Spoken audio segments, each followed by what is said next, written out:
Hi everyone. Okay, let's just jump right into this. What do you do when you can't sew? I've been giving this a lot of thought. You may have been wondering where the heck I've been. I have not been sewing, but we're going to talk about that. And I'm going to talk about my jumpsuit. It's a full-on jumpsuit at the end of this video. So I'll try and keep it short and sweet. The first thing we've got to do when we can't sew is be very thankful that we're not Ma Ingalls out on the prairie who had to sew lest her family walk around with nothing on to wear. No, that is not our situation. And what we need to understand about sewing energy, sewing enthusiasm, sewing desire, it's not a constant. There are going to be times that you cannot sew. Maybe technically you could, but in here you can't. And it can be upsetting. It can be upsetting because sewing is a hobby that we love. It's a pastime that gives us a lot of enjoyment. Now, one other thing I want to tell you. If you're going through a phase where you can't sew, the absolute first thing to do is not to feel bad about it. If you feel bad about it, if you feel guilty, that is only going to prolong the distance that you feel from your beloved hobby. So don't mope.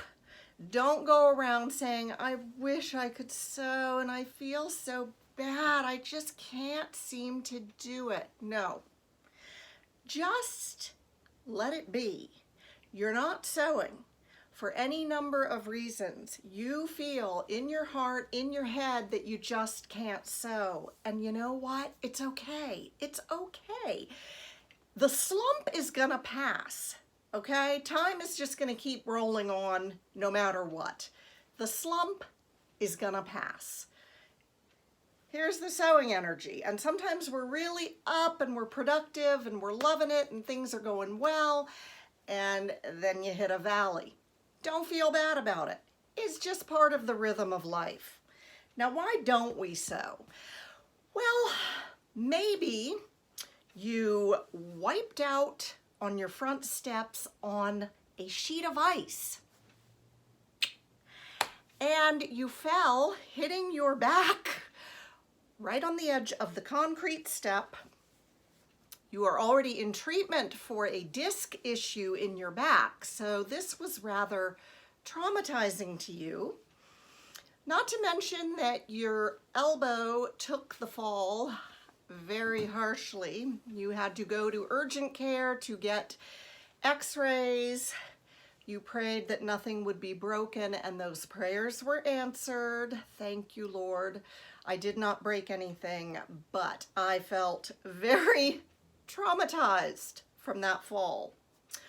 Or let's say you are cooking one night and you happen to, in your zeal to chop the broccoli, slice a giant piece of your thumb almost off. Okay, injuries on your hand, not good for someone who loves to cook, loves to sew, likes to tidy up. You can't wash dishes. You can't get your hand wet because the bandages are going to fall off and it's going to start bleeding again. Oh my gosh. Yeah, I managed to do that. Okay, let's just say you don't want to sew because you feel unattractive. You've been sitting around all the holiday season eating chocolate Santa Clauses and chocolate bells and chocolate tinsel balls by the hundreds. I know that might sound a little like hyperbole. It's not. Or maybe you're depressed. Maybe you cut your bangs too short and you had to walk around for days, if not weeks, looking like a 57-year-old baby. I don't know about you, but that makes me feel rather blue. And let's not forget that just this entire year has rained down a whole lot of nonsense, a whole lot of angst, a whole lot of suffering, and a whole lot of confusion upon us. And, you know, I'm not trying to underestimate the severity of what all of us have faced this year, which is not to mention families coming apart at the seams because of political beliefs or just popular culture differences of opinion. You know, it's been a rough year. I don't think anyone's going to argue with that. So we have a lot of reasons to back away from the sewing table and say, I can't sew. Now, my parents have passed on. They are no longer with us. And in an odd way, even though I miss them every single day, I am so glad that they have made the journey over to glory and that they're not here. But a lot of you may be caring for aging parents. You may have grown-up children still at home. Let's face it, we have a lot going on. And sewing, even though we love it, even though we've invested time and money and maybe some tears in it, it's just got to take a back seat sometime. And I'm here to tell you that's okay. Now, what do you do? What do you do? You don't feel bad about it. You feel thankful that you're not Ma Ingalls out on the prairie. I don't know how those women did not go mad. And I have a feeling that a whole bunch of them did. But keep your hand in. By this I mean, keep sewing in your periphery. Read sewing blogs. Look at your fabric. Go through your fabric. Pet your fabric. Get your fabric out and hold it up and look at it. Look at your patterns. You know, just buy fabric. That's one of my favorites. And I'm not even kidding. You know that when you do something that makes you happy, it releases endorphins in your brain. And buying fabric isn't the worst. Yes, we have to be careful that we don't overspend, but as a small pick-me-up, buying fabric, I think it's a good thing to do. And it sort of keeps your hand in to sewing. You're still sort of in the game, even if you're not producing things. Look at sewing websites. Look at what people are making. And all of that's going to build a little bit here and there of the desire to get back to sewing.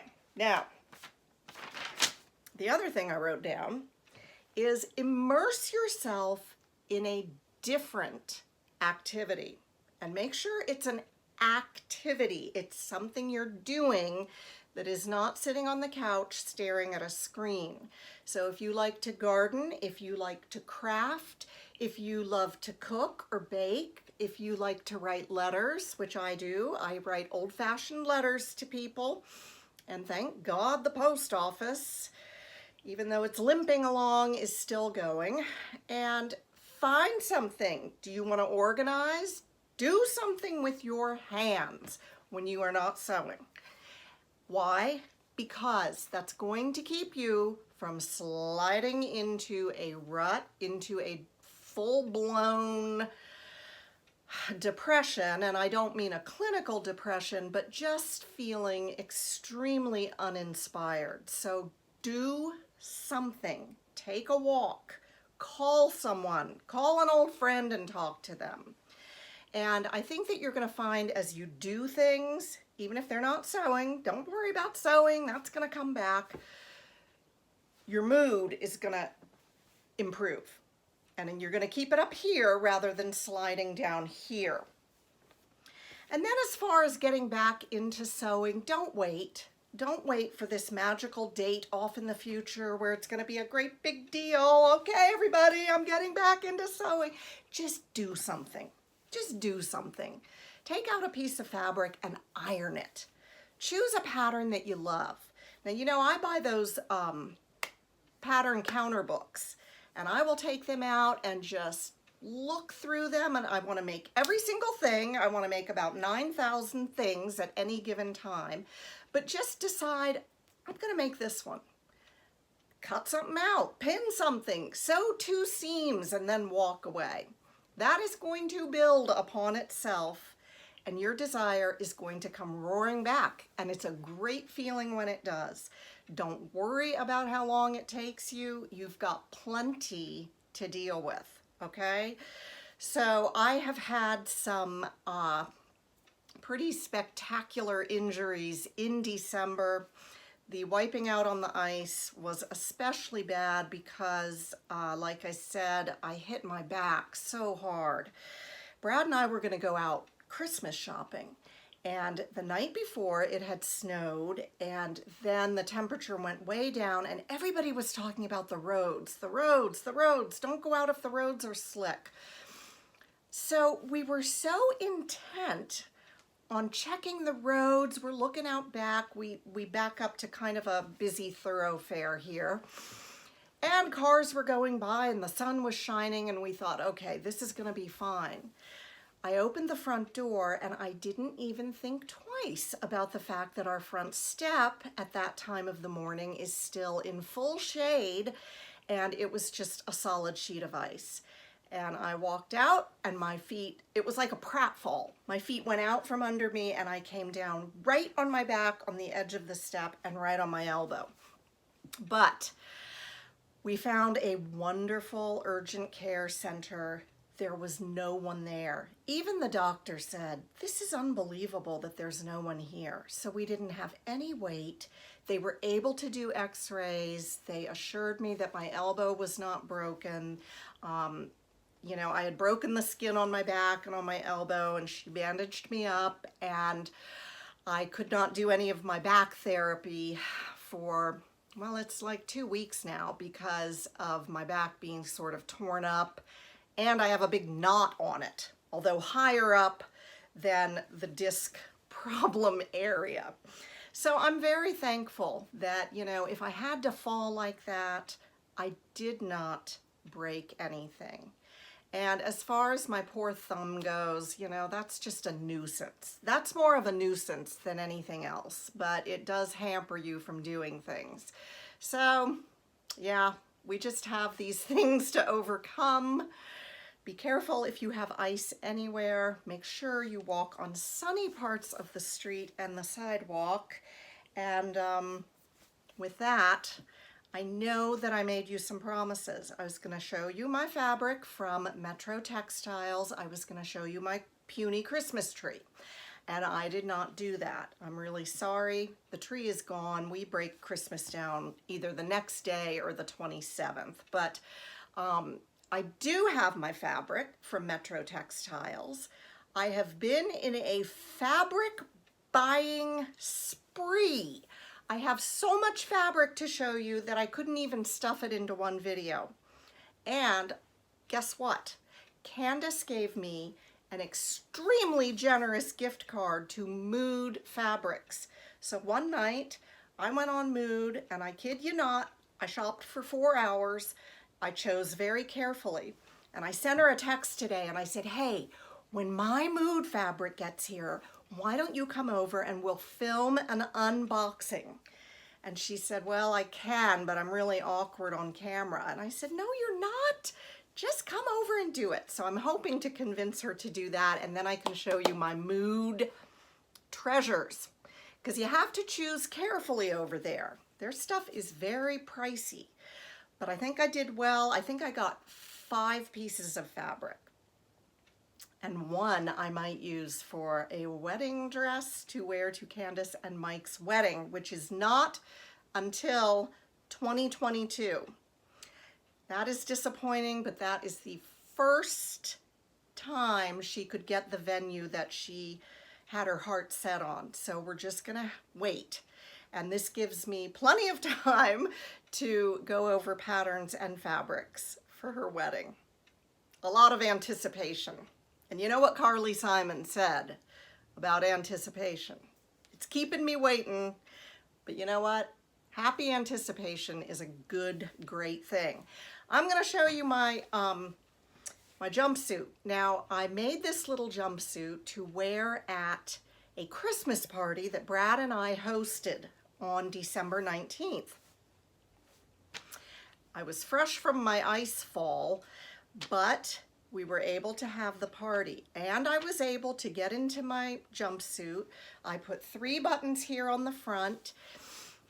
The only bad thing is I wasn't able to get out of my jumpsuit, and this became rather critical when one excuses oneself to visit the loo and you can't get out of your clothing.